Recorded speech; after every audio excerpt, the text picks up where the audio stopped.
it can be like therapy sometimes, like, oh my God, somebody actually understands me.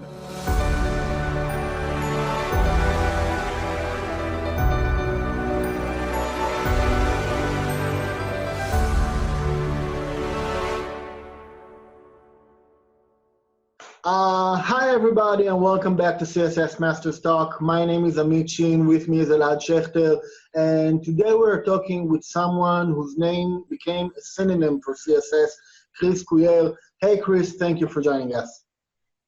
Hey, it's my pleasure. Thanks so much for having me. It's great. So I don't even know where to begin. You started CSS Tricks, co-founded Codepen.io. You're co-hosting ShopTalk. You're a highly respected speaker. You wrote books about SVG and WordPress. You write articles. You have your own blog, YouTube channel. So I think my first question is, how do you find the time to do all that? Well, thanks. Yeah, really, it just is those big three things. It's CSS Tricks, which is largely just a blog, just write. And we have, I have a couple of people that help me with that site, staff, a lead editor and some staff writers. And, my wife helps out run the ship too. So that's that. And that's a big portion of my career. I think sometimes if people know me, it's through CSS Tricks, because it's, we celebrated our 13th birthday this year from the launch of that site. So it's kind of a middle-aged site out there. And then later on, Codepen came into existence kind of because of CSS Tricks in a way. I wanted a better way to share demos. And then Codepen has grown up, a ton more than CSS Tricks ever has. That's really my full-time career and has a full-time staff. And that's a much bigger enterprise these days. And then I have the podcast too, which is largely just for fun. Me and Dave, 8 years of doing that podcast, which feels forever in podcast land. We just talk about the web together and sometimes have guests on and answer questions and stuff. And it's a little, we run it like a business, but I feel like the business of niche podcasting is nobody's basing their career off that. So we don't plan to do that. And so how do you get it done? I feel like, I don't have any, I do work, every day. My wife probably thinks a little too much, but it's not, I don't have any particular secret to it. I just come in and sit down right here and do my job all day. And I think some people, it probably looks like I do more than I really do, because almost everything I do is public, including this chat right here that we're having. This will go out to YouTube or wherever it goes, and people will see it and be like, oh, yet another thing that Chris did and that you two do, throw that on the pile. But it's like, then after this, I have a meeting with someone who, they're going to show me their WordPress site and we're going to look at the technicalities of it. Well, that's not public, but it'll give me some interesting stuff to talk about for the podcast, or maybe I'll get an article idea out of it. This morning I've already written 2 blog post articles. They're not huge, big, long ones like Elad writes, but they're just little ideas or little things that I want to share with the world.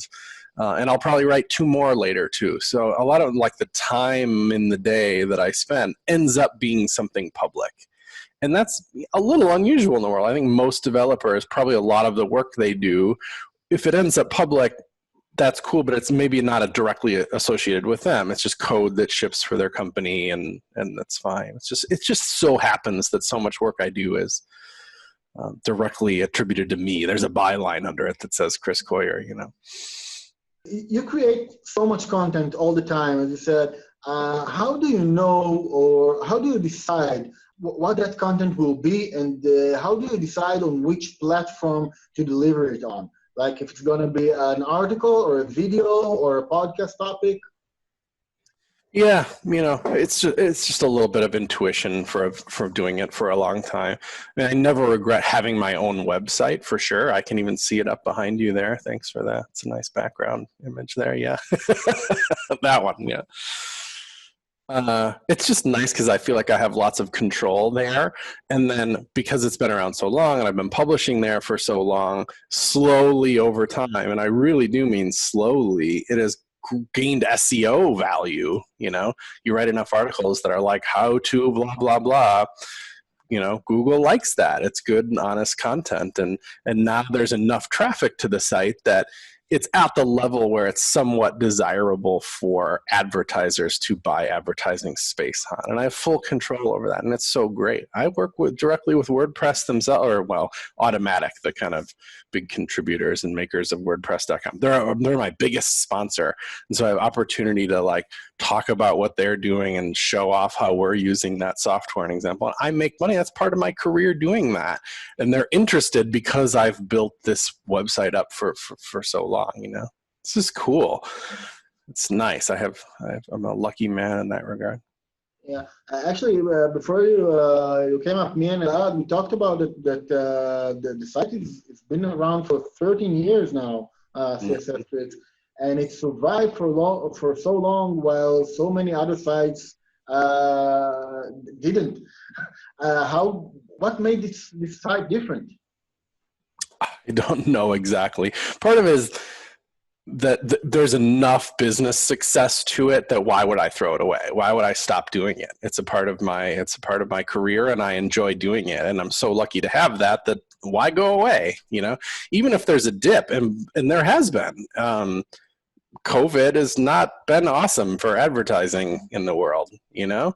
It hasn't been awesome for lots of reasons in the world, but it hasn't been great to us either. We certainly see advertisers pulling back on the site. But does that mean I'm just going to be like, screw it, I'll do something else? You know, no. I mean, it still does well enough to come around. We can make other changes. For example, I just started selling posters on the site of our Flexbox and Grid guide. You know, that was a little attempt to try to, you know, make some money in an alternate way that isn't advertising dependent, you know. Kind of cool. But yeah, any little idea I have, and I think just by doing it so long, and I'm sure you two are the same way. Look, when you're reading tech news and you get the newsletters and you go to talks, some things will be extra interesting and some things will just be like scroll by. You know, you read 10 articles, one of the 10 maybe will have a little spark of like, oh, I'm actually going to read this one. That's cool. You know, I'm like addicted to kind of headline scanning, you know. You can kind of tell if something's going to be interesting. And then I read it and like maybe there's one little bit in there that's like particularly interesting. Maybe I didn't know it. That's a good sign. If I'm like, whoa, didn't know that. That's a good sign. And then I save it somewhere. I always have like evolving ways of like saving a little article or a piece of article or something. Because then I'm like, you know what, I should get some blog posts done today. I'll go look at that, look at the things that I saved, get it into a blog post format, and set it there for the editor to schedule and polish up and all that. And that's just, you know, that's just what it is, you know. I'd say a lot of the content is a reaction to somebody else's content that I do. And then another big chunk of it is just I do work. I mean, I've not elevated myself to some engineering manager that never writes code anymore. Maybe someday I would love to have that opportunity, but so far a lot of my day is still spent coding. So if I have a weird situation in Flexbox or something, I'm like, oh, I should write that up. That's interesting, you know? And then I know, as you do, that when you write a big long form article too, that's like, here's a whole bunch of information about one subject that's good reference. Those do great as far as traffic and SEO is concerned. So I always have that in my head too, like what should be the next one of those that I sit down and work on that you can't get done in one day, or it'd be a very long day if you did, you know, that you got to sit there, you got to come up with ideas, you got to have an outline, you got to chip away at it. And then 3 weeks later you can publish. And it's usually worth it to do those too, because as in the grand scheme of things, they're more valuable than 10 or 15 tiny posts. The big posts get most of the juice, you know. You said something about being a big manager. Will you ever stop creating content? Or what will make you stop creating content? I don't know. Just in the last year, I had 2 different people, for the first time in CSS Tricks' history, want to talk about buying it. And I thought that was so weird, because I'm like, this thing has been mine for so long. Not only is it weird to think about handing the keys over to somebody else, but it's also like, why do you want it? Like, isn't it, in a way, it feels like it's just my little personal place for sharing blog articles, like it's why is very understandable. It's a very successful site. Yeah, I mean, I get it, but it always feels like, what does it look like without me? Like, do you want my help? I don't know. I have a million thoughts about that, but then I thought, what would my life be like after that if it happened? Like, what do I? Is it almost like a non-compete? Am I not allowed then to blog about the internet elsewhere? That would be really weird. I don't think that would be the case. But I thought if I got rid of it and I was totally separated from the site, I'd probably just use my own blog to continue blogging about websites. I think I have so much momentum in my brain for blogging, essentially.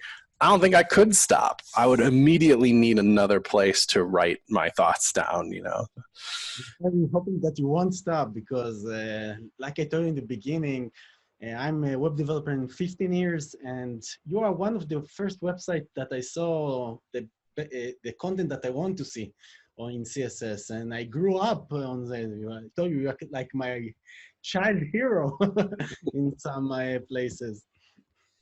Well, you're doing a great job too, so keep at it for sure.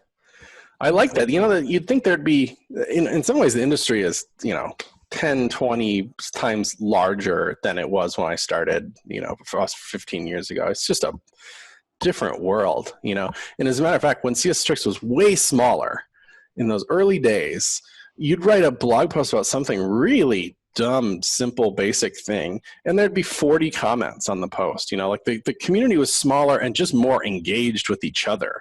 And somebody else would, and I'd for sure be over there in the comments talking and thinking about it. It was more, we took those conversations to blog posts commenting systems. These days, you have a huge blog post that sees tons of traffic and sharing, and there's 3 comments on it. It just feels different, and that makes sense because social media is just a different world these days, and people prefer to talk over there. And there's who knows what all the reasons for it is, but it is weird. If you already mentioned your community, how do you define your audience? Like, what kind of audience do you focus on when you create your content? Like developer, designers, newbies, seniors, so on. The audience of CSS, I always tend to say designers and developers, or specifically web designers and developers. I don't, that's a tricky one, isn't it? Because I feel like I don't talk about design specifically that much. Like, we might have a post about color systems or something, but rarely am like literally talking about the practice of design that much. But I feel connected to that world still. I feel like most of what I'm doing is like executing and polishing and thinking about UX. I feel like personally I feel more on the design side of building websites usually, but the way that the writing comes out is always technical stuff. It's always about the code more, and maybe that's just the spirit of the website coming through or something. So I would think you would read if you like literally didn't care about HTML and CSS, you'd be very bored reading CSS Tricks, because almost every article ends up with some kind of code snippet like that in there. Luckily, we love HTML and CSS. We talked about CSS Tricks. We said it started way back in 2007, and obviously it grew a lot since. You didn't just added more content, you also added new topics over time, videos, guides. I'd love to hear how it all began, like the early days, and maybe you can tell us about some of the more significant stops along the way. Mm-hmm. Yeah, perhaps. I mean, it's been always a WordPress site, so I've always had the ability to just, pop into the site, write on the web, write some content, hit the publish button, and go. So that core technology hasn't changed that much. There's no milestones where I've been like, I need to re-architect this whole thing, which has been nice.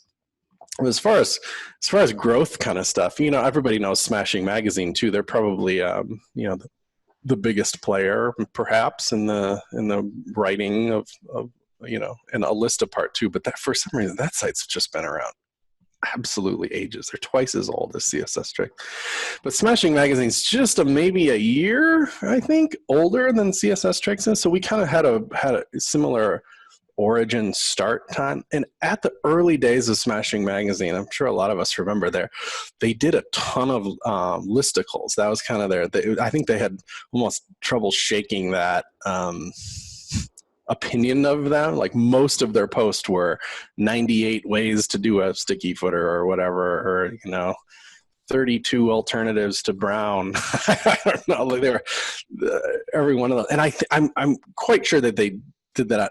I know they did it on purpose. It was like it was great for traffic. That's clickbait stuff. And I honestly don't, now that I think they think of it as some kind of like shameful thing they did, because these days, I don't know, posts like that they're a little bit looked down upon for just like, well, it's just easy content. Like it's low effort. You just took a bunch of screenshots. There's no heart and soul to this thing. Where's the editorial? Where's the opinion? Where's the accessibility review? Where's all the, that's not good content. That's just bleh content. I have a more mixed feeling there. I think sometimes those posts are actually kind of useful. Sometimes I actually seek them out because I'm like, what I need is to just look at a bunch of options. I don't know what's out there, so I want to see 30 options, and then I'll do the review stuff on my own. So I think there's some nuance to that. But they were big. They were a lot bigger than me, especially earlier on, traffic-wise and just being known-wise. But in these listicles, they were always looking for things to round up for these posts. And once in a while, I'd make it into one of those posts. Like I'd post something on CSS Tricks, and it would end up in a Smashing Magazine article. In those early days, I think a lot of people, myself included, are a little obsessed with the analytics of what's going on. So you got Google Analytics on the site, and you're in there looking at the dashboard, seeing where your traffic is coming from, watching the little spikes and stuff. It's just very exciting to see. And I could see on a Smashing Magazine day the traffic be a lot higher, And I think, I think I made it really high up in one of those listicles one day and get lots of traffic. And that does something to my brain. When I know lots of people out there in the world are literally on my site, that's an exciting moment. I'm like, oh, awesome. I know that feeling. And that would inspire like a redesign. I'd be like, oh my God, there's so many people coming to the site and look at it's in terrible shape. I hate it, So I'd stay up all night redesigning the site, do like a one-night redesign to, get it in better shape and a little more presentable around here and make it more encouraging to leave comments because, oh, look at how terrible it is down there. People are still commenting, but it's gross. So I remember those kind of moments. Now, if you zoom those analytics out now over 13 years, you can't see those bumps anymore. You can't see a Smashing Magazine day. It's all smoothed out now. There's no, they call them hockey sticks, in growth where you're just like, that day something big happened and we changed into a new company. There's none of that. None at all. In fact, it just was a very slow line up and, and plenty of plateauing along the way. So I know you're looking, I'm trying to answer the question of like, what were the big moments along the way? There's not that many really. In the early days, it was just getting excited, getting some followers and just keeping at it over the long term. There's way more of just keeping at it than there were big moments. I have a question about CSS Tricks. If one of our viewers wants to write a guest article on CSS Tricks, what do they need? What's the process? You should. That's great. We get, I have a page up on the site where I kind of do my best to talk about it. I think, you'll see a link in the footer, but it's something like csstricks.com/guest-posting, and it talks about like what I want from a post. And the tricky part is that sometimes that changes what I'm looking for. So the best thing is to just write in and we'll talk about it so that you can, but that page itself talks about the bare minimum of what I'm looking for. And there's a couple of things. One of them is just a little piece of generic advice, which is write the article that you wish you found when you Googled something. which is like you typed in something that you wanted to know and you didn't find it, or found something that was close but not great. Why don't you write it then? Because presumably it was some problem you were trying to solve. You then hopefully eventually solved it. Now solve it for everybody else behind you, you know? Write that article. Even if it's 2 paragraphs long, you know? I mean, how many times have you solved a problem because you found something on Stack Overflow that had like 1 upvote, but it totally solved it for you, you know? Sometimes like the ones with hundreds of upvotes, sure, that's great.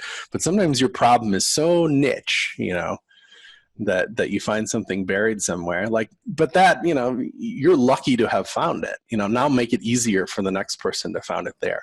And my second point, I just stole this year from Frank Chimero, and he says he was writing an article, and he was kind of like dogging on some badly written design content, because I think in the, you know, there's bad content in the web design, the development world too, you know, just like, oh, what was that? You know, weird. But in design, there's plenty of that garbage too. I think they see like a different kind of bad content out there. And he was reading and he said, like, I didn't get the feeling while reading this post that it was delivering a sensation of a lived experience and professional acumen, meaning like I could tell that whoever was writing this article, they weren't writing it from a place where they lived it, or they worked on this thing clearly. They're writing from this perspective of somebody who's like lives and breathes and works and is paid from this industry. And now I'm putting that into words for the world to read. The content came from some other place, just like, oh, I'm just going to barf this out because somebody's paying me by the word, or I was commissioned to, or some SEO farm said, build this content and try to get it on sites because that's good or something. So I liked that phrase, a sensation of lived experience and professional acumen.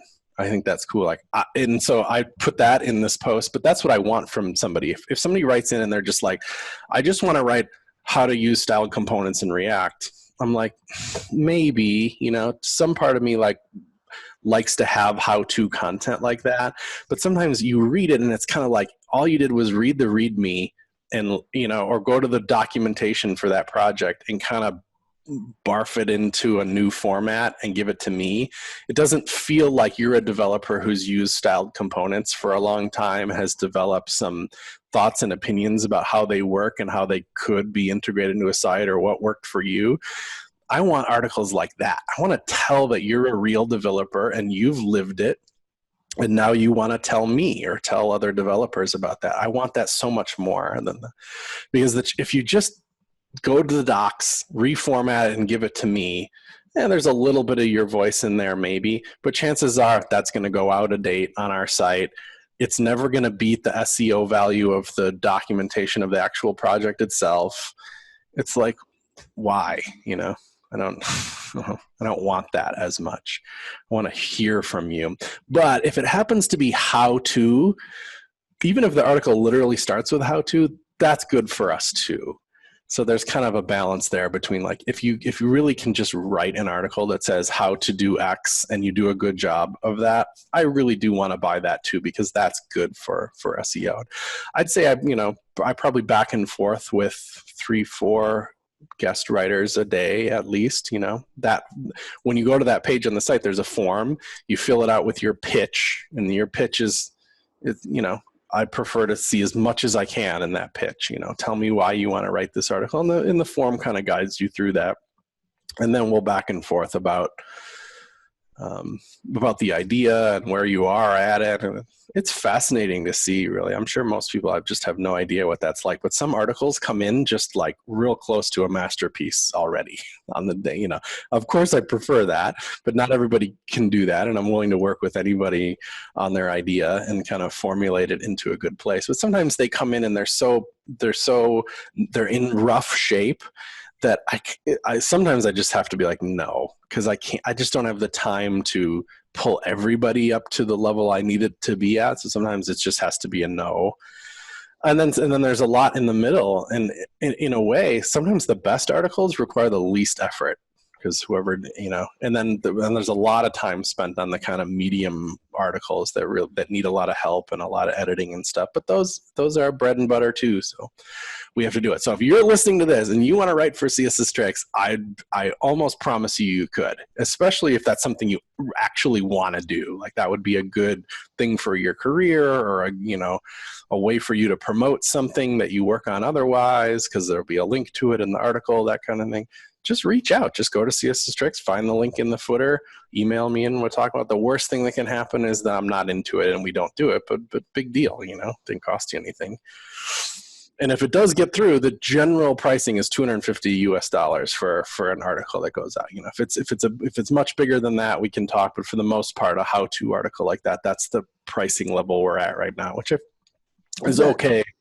I'm sure some sites pay more, but that's where we're at budget-wise. I think I didn't do it until now, but I don't care about the money. But I think that now I will contact you for my articles if you will want to. You're in. Approved. Pre-approved. Let's talk about Codepen. I love Codepen. As you know, I see it as an amazing playground to try and learn new things, and as a creative outlet for all of those silly ideas I have in my head. And it has a unique concept because it's kind of an online IDE, but it's also a type of social network. So how this concept came up, like how did it came up, and did it have different iteration at the beginnings? It's changed a bunch, but I don't know that the core tenet of it has changed that much. And you nailed it too. It's really those two things, and we actually actively think about those two things. We sometimes internally call them pillars of Codepen. These are important things. For one thing, it's a code editor, and it has to do that job as well as it can. And internally, we feel like, well, we're barely scratching the surface here. We have so much more work to do on the code editor side of things. But it's nice to have that editor, because that's it's fundamental. So many people like and use that. I mean, and I'm sure most people know what it is on this show, because you end up there because you're working with somebody or Googled something or something and it comes up. The idea is that you land on a pen is one of the things that you can build on Codepen, and there's HTML, CSS, and JavaScript there, and then it shows you the result of that. Great, right? The reason we built it at all was for CSS Tricks, because I had so many examples that were HTML, CSS, and JavaScript like that I wanted to embed in the blog post, or it links people to where they could see that content. And before Codepen, Codepen isn't unique in that it's not the first of its kind. JSBin and JSFettle were first, and I was looking at both of those with great envy. Like, what a great idea. I want to build one of those too. It looks really fun. Maybe we can do a better job in time, or at least do features that are important to me, and then make sure that we can have an embedded version of it that can go into blog posts, because it was really meant to feed CSS Tricks, be a good place to do demos for CSS Tricks. And we built that. It's just that it grew up. It was like really fun to see what people were building on it. And, people would sign up for accounts, and then we'd build admin tools to look at what people were building. And it was so fun to see. They're like, well, let's make all that stuff public. And then the social network part of it started to evolve. Like, how about you can heart things, like you can tweets or whatever else? Why can't you follow me and I follow you, and then we have a feed seeing of all the people that you follow, And so those kind of became the pillars. Let's make a good IDE that people want to use. I don't know if it's fair to call it an IDE just yet, we'll get there, but it's at least a code editor, and then make sure that the social part is handled really well. Make sure it's fun to do it there too, that people want to put their stuff there because they can see the hearts, they can see the comments come in, they can feel like it's part of a community there. I'd say it's much more of a community than CSS Tricks is. I've tried to attempt that on CSS Tricks with, spinning up a chat community or forums and stuff, but I don't know that CSS Tricks qualifies as a community, really. I don't think we have enough community-like features that you could call it that, whereas Codepen really is. There's people who, there's just a moment where it just starts to feel like a community, and then you're there, and Codepen does. So we got to handle both of those moving forward. Make sure it stays fun and social and has that big aspect going on to it as we make the editor way better. And we still have huge ambitions for Codepen.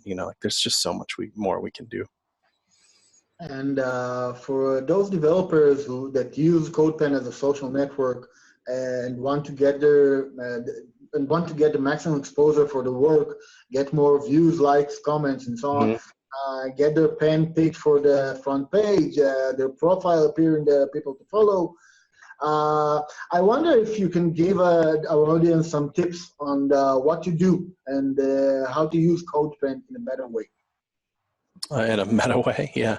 Well, you do a great job of that too. So you also have an awesome profile. That probably doesn't hurt. If you see somebody that's spent the kind of time making an awesome profile, that's a good sign that you should hit that follow button for sure. From our perspective, I want to make sure that following is more meaningful. For many years of Codepen, that we had the following structure in place, but what people got for following people was so little. It was just a number. Just a number went up by one. It just you didn't get any value out of it. And that's changed in the Codepen now. Like if you go to the following area on Codepen now, that stream of content of people that you follow is just much better than it's ever been. It's algorithmically driven. So if there's hot, interesting things that your friends are making, we'll put that at the top of the feed. Make sure that you're seeing that stuff, and you're not seeing their pens where they just typed a div and just hit save. That's not interesting. There's no. They probably doesn't have any likes or views or hearts or anything, so you're not seeing that stuff. So if you go to the following area, you're seeing kind of the best of the people that you've chosen to follow there. And the same is going to be true of the kind of the global feed on Codepen too, of what's the hottest stuff happening on Codepen. You can see that with picks, right? Like we pick it, so we think you should see it. But the popular area on Codepen has always been algorithmically driven, and we're making steps to kind of combine those together, where you can just see global popular stuff and stuff and we just have invested a lot in making sure that those streams are really good. And there's just a lot more work to be done there. But for somebody who's just, they're like, I want to be bigger on Codepen, we're trying to make that easier for you, that if you make good work, that we're going to be surfacing it a lot more for people. I've said we do another podcast, Codepen Radio, on Codepen itself, and we've talked about this many times in the past. It's not, I think the bar for being picked is probably lower than you think it is. You don't need to spend a week on a masterpiece on Codepen in order to get picked. I think there's some just kind of basic things you can do to get people more excited about your work. And a lot of it is almost like design cheating. If your demo has a decent sense of typography in it, if it's a pen that has words and type in it, which so many do, pick some nice colors, pick some nice font sizes, pick some nice fonts themselves, and just spend a little extra time on the typography of the demo. Even if all it is here's how you do tabs in React or something. If that's well laid out and has nice typography in it, that's a 10 times better demo than one where you just didn't even bother putting any padding on it. You just typed Times New Roman lorem ipsum text inside of it. You can take a demo that is the same technological demo that's demonstrating the same technological content, but one has nicer colors and nicer type and nicer layout and spacing, and that one will get picked and get 10 times as many hearts as the other one. So just applying some design principles to the things that you do goes a long way, Great. It actually makes sense. You said you had great ambitions about Codepen, and Codepen already has a lot of great features.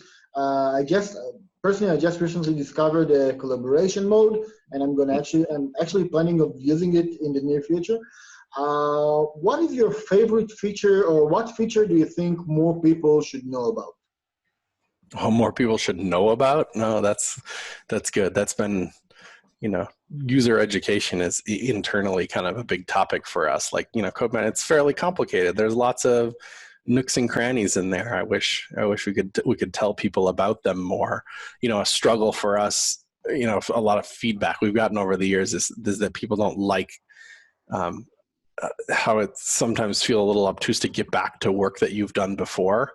Like they expect a kind of a logged in experience of Codepen to be just like, where's my work? Like, why am I not just looking at just only my work? I think they expect a kind of a logged in experience of a site like that to be easier. And so many years back, we built this thing called the dashboard, which is the whole point of the dashboard was to go to the dashboard, and it was just only your work. The whole point of it is give you all the controls you could possibly need to find where your own work is, but the fact that it was like a click away from when you log in, it's like a separate area of the site, still hasn't quite nailed it for some people. So we're still kind of evolving that, and we have a release coming soon that hopefully makes it even more obvious where your own stuff is, or makes it feel like when you're there, it's, logged in Codepen is an archive of yourself.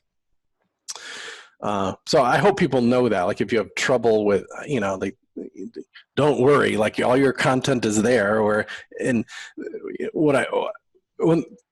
a lot of times how people get back to their own work is just to go visit their own profile. I don't know if you've ever done that, but like you're looking at yourself and then you go under pens and you're looking around for stuff that you did as a way to get back to your own work. And it's not a problem. You can feel free to do that, but it's like, it's not how we, as product designers, we're like, we kind of failed there. If you're using the same interface that we designed for other people to see you, that's probably like not ideal. Like that, you have so much less power there than you do by using our own dashboard. Like, it would be nice to make that a little bit more obvious for folks. But it's nice that you found collab mode. I'd love to make that more powerful. I know we kind of keep a top 5 internally of like things that we know that people ask for a lot. And on that list is one called async collab mode, which is kind of like, it's funny that you have to work in real time, but what if you didn't? What if you could work on it, but somebody else could whenever they get around to it, like kind of shared access to a thing. And so there's options in different ways there. We haven't exactly started work on that, but we've talked a ton about how that might go down, and I'm quite sure we'll get there someday. But, I don't know. You weren't exactly asking about future features, but no, I get excited about stuff that we're going to build. Talk about, we'd love to hear about it. Well, there's stuff that I just have no timeline for, but I'm excited about. For example, a lot fewer people use the projects feature of pens of Codepen than they do use the pens, and they're just super different editors on Codepen. There's 2 different editors. One of them is projects, and projects is a little bit more like what you're used to if you use VS Code or Sublime or something. There's a sidebar of files, and if you want 10 files over there, you just make 10 files over there. It's meant to be more like your desktop IDE with folders and that kind of thing. That was we made that years ago, and it kind of does what it does, but it's, it's not as successful as a product as just the simple pen editor is by far. But I do think it's kind of the future of Codepen in a way. And then if you get that really good, I think that's more like what people expect. We see people using, there's been another generation of online code editors since we started. Maybe you've seen Code Sandbox or Stack Blitz, even Glitch. They're kind of like, they have all kind of evolved towards that concept. Like, we know that if you're going to make a little React demo, that the expectation is that that component is probably in a folder. It probably has an index.js file in it. Maybe it has the CSS right along with it in that folder. The expectation is that you're able to like structure a little demo however you want to structure it, with that you have a file system available to you, which is, I think, a cool and powerful concept, but is a lot more complex and different than our pen editor is. So I'd like to think there's a world in which is the simplicity of the pen editor can hang around, but if you need the power of the file system and the organizing things, that's available for you too. And knowing that we're such a small team, some of this like technical debt stuff starts to show its head. You know, like if you make a product that's too complicated, yourselves can't handle the weight of it. And we've definitely like teeter-tottered around that over time. And that we know that as a team right now where we're at, we don't have the developer power to give as much attention as deserves to both of those editors. So I'll let you make of that what you will, you know. I think I love Codepen because it's simplicity. I think all the people in the world that using Codepen is using it because you have only one file for the HTML, one file for the CSS, one for the JavaScript, and you need to create the most of the thing that you can create from only one file of every one of them. And this is why Codepen is very successful, because you need to do the most that you can in the minimum that you can. And I think this is why, and you can understand it a lot, then you can understand if you have a project of 100 files that you need to dig down. Right. So we're never going to lose that. Like the fact that you've articulated that, and we know that, and the success that we've had so far is built upon that. But if you're the product owner of something like that, and you've seen where we're at business-wise, and you want to grow from there, I think there's still things that we can do that are like, okay, we can maintain all that, and you know, but do more, but offer more. Because for example, people aren't using Codepen to build their website. Not really. They don't really use it as part of their real development workflow. It's always just something over on the side, you know. And I think a company gets a lot more interesting when you have developers using them as part of their day-to-day flow for real. And so I just like to get there. I like to kind of figure that out, you know. Anyway, it's fascinating to me. You know, I've been working on this one thing for a long time, and it feels like there's so much more to do, and I get excited even thinking about it. You know, we've been just doing great lately. You know, we made some architectural choices years ago that took a long time to like get in place and get rolling, and now that they're starting to roll, it feels only now that the choices paid off. You know, sometimes you make a big architectural change, there's so long of just slog of just slowly moving to the new technology that doesn't feel productive. But then much later, finally you're like, oh, actually that was a good idea. Good job, previous self, you know. We're finally there. Yeah. One last question about Codepen, maybe it's a weird one. Did you ever censor a pen or taken a pen down because it was not appropriate? Oh yeah, I mean, we have some of that is just spam. You know, we have a whole, you know, it's taken a surprisingly lot of development time over the years to get our spam systems in place. There's probably, I don't know, it runs every single day, and it automatically deletes tons of accounts and work and pens and stuff a day, because the world of fighting spam changes. You don't just like get spam figured out and then it's figured out forever. The next week you'll come in and they're using a whole new way to create spam, and you know, and Codepen is a desirable target because you can make a profile, you can fill your profile with links, you can make pens, you can send people to those pens, you know, you make these posts were an attractive target for spammers. It's like a high value domain that you can put your spammy links right on. So it's a desirable target for that. So we're constantly scrubbing spam off the site. I mean, it's part of our jobs. So it's, you know, that's not censorship. That's just cleaning up messes, you know, and trying to build a system that allows us to stay on top of it. Be like, ooh, a new kind of spam. Can we teach the system about that new type of spam to get rid of them? And sometimes it's just spam, like it's crap, but sometimes it's nefarious. It's an attempt at malware. It's an attempt at phishing.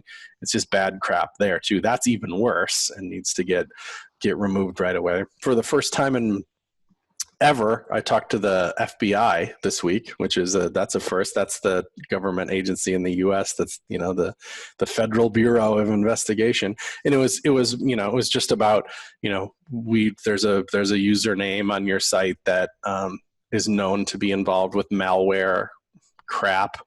and whatever information you can have. And that was a whole adventure because we had to verify that we weren't being socially manipulated, that I wasn't actually talking to the FBI. We had to figure that out. And then we had to, get what information we could, which is very little. Like it's not that interesting of a site. We don't have DMs. We don't have your credit card information. We don't have addresses. We have almost nothing, almost anything on Codepen of information that we have about you. You can see it's your code, your name, it's all public on the site. So it wasn't one of those things like, ooh, should we cooperate with the government or not? We have secret information about you, like a company like Apple would, or with their direct messages. And I don't have anything interesting for the FBI, but it was certainly weird to be on a call with the government about some user, and then sometimes things are just done in bad taste. So if you're talking about censorship, somebody will draw a dick or something and you're like, nope, bye-bye,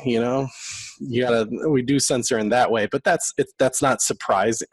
It might be surprising to that person, but we publicly post that. We have a code of conduct. It's all spelled out in there. If you break the code of conduct, we remove the content. You do it again, we remove your account, the end. So, I'd say every day something like that happens. Not a code of conduct violation, but every day we're deleting spam, we're scrubbing the site, we're getting rid of crap. It's a battle, but it's kind of cool because it means that the numbers if we're talking to someone, how many users do you have? How many pens have people created? We have those numbers, and they're real numbers. They're not just spam. They're not just auto-generated stuff. When we have an account, that's a real account from a real person. It's not somebody that created 15,000 accounts in one day because they scripted it and we just left them in the database. We scrub all that stuff, so our numbers are accurate. I have a question. You wrote the article, The Great Divide, and I wrote another article, Why the World Needs CSS Developers. Do you think that there is a job title that can exist in 2020 for CSS developers? Oh, I think so. So, you put it in the title of your post, Why the World Needs CSS Developers. If you posted a job posting that said, I need a CSS developer, that's great. I think anybody who would apply for that job knows what you mean. You're being very specific about what you need. If a company is in the position to need that. So the trick is that job title acceptable? Because I think it is. Sure, fine. It communicates very clearly. The trick is to get a company to actually use it, Will they use it? If they did use it and that's what they really needed, they would have success, I think. So that would be the trick, is to convince companies they actually need somebody like a CSS developer, and then to use that title when they publish. I think they would do well there. That's the trick. Those people that publish the job postings, the job postings themselves generally kind of suck. Is the crux of it. They say the same generic stuff as all the rest of them do, and they quote these crazy years of experience, and they just list a bunch of technologies that they may not actually be involved in the job. That's just an observation, because it's not like it's not like I've bounced around jobs a whole bunch, but I've heard plenty of people talking about it.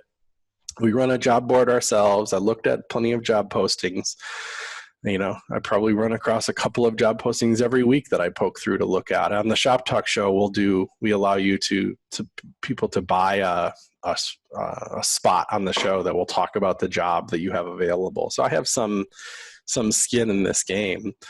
And usually the people on ShopTalk show, it's such a niche show that they know what they're buying and they can articulate what the job is a little bit more. But if it's most super generic job postings are just so lame, I feel like companies just need to spend a minute. Like, who do you need? Who's your ideal? Just use language, use good sentences to describe who you want to work here. And you'd just be doing us a huge favor. Talk about what active projects you have open, what technologies they're already using, what your hopes and dreams are for where that project could go. If you could just write that out into a document, just write it into a Google Doc and send people that as the job posting, it just would be so great. Who cares what the job title is?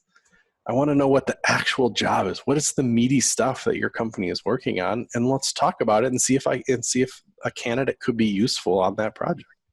I totally agree. You mentioned ShopTalk. I don't really have a specific question about it, but I just want to say that it's a great podcast, and anyone who has anything to do with web development should listen to it. But I love it if you could say a few words about the show. Yeah, sure. It just seemed like a fun idea to me to have a show about it. You know, it's one of those, you know, you do stuff like this once in a while and you're like, this is so fun. It's so fun to get to talk with people, like-minded people that work in the same industry you do. It's, you know, it's just, it can be like therapy sometimes, you know, like, oh my God, somebody actually understands me, you know, some of my family doesn't care what I do, really, you know.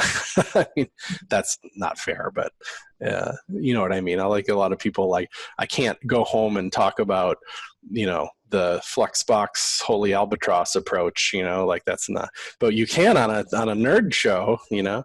But I also knew by the time ShopTalk show started, I've done so many side projects in my life that I kind of know what it takes, you know, like, am I signing up for maintaining another website? Am I signing up for doing audio editing? Am I, you know, maintaining? I just know that projects they represent a chunk of your life. They represent a chunk of your hours in the day, you know, like stepping into a project is not a small choice, you know, it becomes a thing. It becomes this slice of the pie of your life. And I knew, even though I'd be on a show like this once in a while, I'd be loving it. And I'm like, oh, I really want to do a podcast. That'd be so fun. I just was unwilling to do it by myself. I didn't want to just buy the URL, do it, and just host it myself. I was like, I'm just going to wait until serendipity happens, you know? And it took a while, maybe, you know, a year or two. And Dave had the same idea. I met him at, you know, what used to be a big tech conference in the US, South by Southwest. I guess it still is, but now it's kind of poo-pooed a little bit because it's just got so corporate, or I don't know, it's just kind of not as fun as it used to be. But he lives in Austin, Texas, which is where South by Southwest is. And I went and met him there one time, and, you know, we hit it off and had a good time chatting. And he's still my co-host to this day. This 8 years later, you know, we're on episode, published this week, 422, one a week. So it's a lot of weeks. So one general question, we're already taking so much of your time. One general question I love to ask everybody is, what CSS selector or property do you miss the most in CSS? A selector specifically, how fun. Yeah, well, if it's a selector that doesn't exist, the obvious one that comes to mind is the parent selector, where you wish that that you could hop in the reverse direction of a selector, which is kind of like a contains selector also. They're kind of like in the same bucket, you know, like I wish I could select a div that happens to have a UL in it or something.